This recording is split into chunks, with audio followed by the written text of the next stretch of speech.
Welcome to my house. Greetings and salutations, and welcome to the House of BTS, the house that goes beyond the supernatural. I am your host, Stephen Dawes. And, well, first off, just want to catch you up on some November highlights. The Halloween season has come and gone again, and frankly, far too quickly for my taste.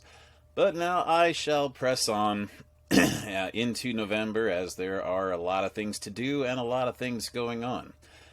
First off, I planned for more YouTube videos about Beyond the Supernatural in general, including reviews about various movies and books and games and other sources that have inspired me and my game in the past. And one of the first topics I plan to go over is discussing the differences between the first and second editions of the Beyond the Supernatural books. And also by request, I plan to go into the stages of designing your player character in BTS.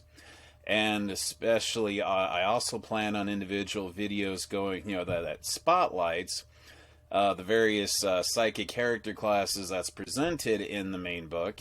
And I will also go into the lucky psychic character class that I wrote, which showed up back in the Rifter number 53. It's kind of become a favorite amongst various players, and it's one that, if I'm going to talk about the ones from the main book, I should include the Lucky Psychic as well, so look forward to that.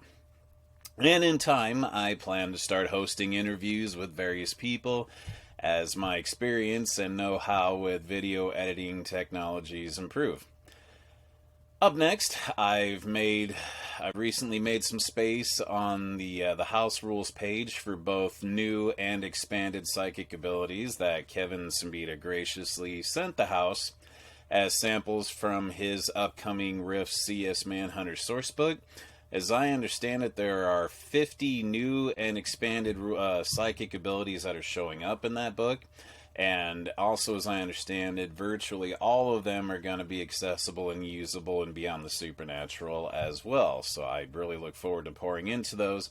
But those of you who haven't seen them yet, Kevin graciously sent several of them out. I have posted them all in the house rule section for lack of nowhere else better to put them, or until I find a better place to put them, and you can find them there.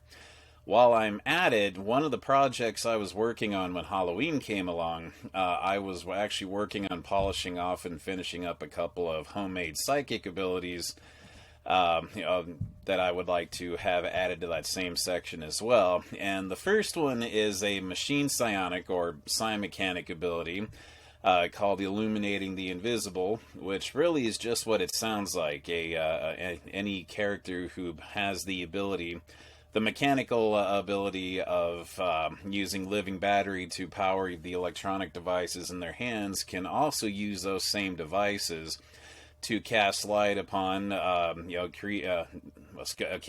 They basically affect the lighting from whether it's their flashlight or a lamp or what have you, and the light allows the not only the psi-mechanic to be able to see what's normally invisible, those around him can also see them as well. And clever players can find all sorts of uses out of that. It's a good way to see just how much entity activity might be going on. You can see mages that are currently using invisibility to wander around unseen. Anybody using astral projection would be able to be seen as well. So there are plenty of uses for it. And I look forward to finishing up and adding that later this month. And one of the other ones that I've kind of been working on and need to get back and finish is one that I affectionately refer to as Chameleon Eyes, which is the ability to aim both eyes in different directions for various purposes. And, again, this is kind of in the hands of however, the more or less the players can use this in all sorts of clever ways. The obvious, they can use it for disguise purposes, such as, looks like their character has a lazy eye such as they have a lazy eye to help disguise themselves. And more importantly, they can do things like reading with one of their eyes while the other is watching a door or a security monitor. Or they can eye two different targets while fighting in combat at once, giving them the option of using either like monocular vision or binocular vision. Again, similar to how chameleon eyes work. And that one's getting closer to completion and will likely show up this month as well. I also plan to continue my ongoing crusade to update some of my oldest pre-generated characters and NPCs, and one of them should be released here in the next few days. She was another one that I was in the process of updating when the holiday season took precedence. And later on this month, I have another one that should be coming, and that one I expect to have a lot of fanfare and excitement about, as she is one of my personal favorite pre-gens, and I took her off the website several months ago because she was in such need of an update, and I really look forward to bringing her back. She has new artwork that I'll be happy to show and such to go with her as well. As far as the house goes, some of you may have seen back in Halloween, Kent Burrell's Psychic Serial Killers and Psychos. There were 4 or 5 of them showed up throughout the month. Well, for those of you who aren't familiar with the house yet, if you're one of the newer house guests, they are not the only ones who show up during the fall season. There is one more who's coming by the name of Shears. He is a serial killing lucky psychic. He is a fan of the autumn and Thanksgiving season, and he always makes a trip to the house during the week of Thanksgiving.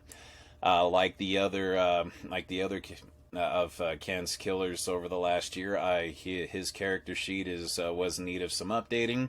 So there will be new aspects to that character sheet as well. For those of you who haven't had the chance to add him to your list of killers, this will be your chance. And again, as always, I will keep you updated on that, but on the website, as well as through Discord or YouTube or otherwise. Also on the Facebook page. And let's see here. Honestly, I think that's more than enough for what's going on for the next month. So, in short, a lot of things are happening here at the house.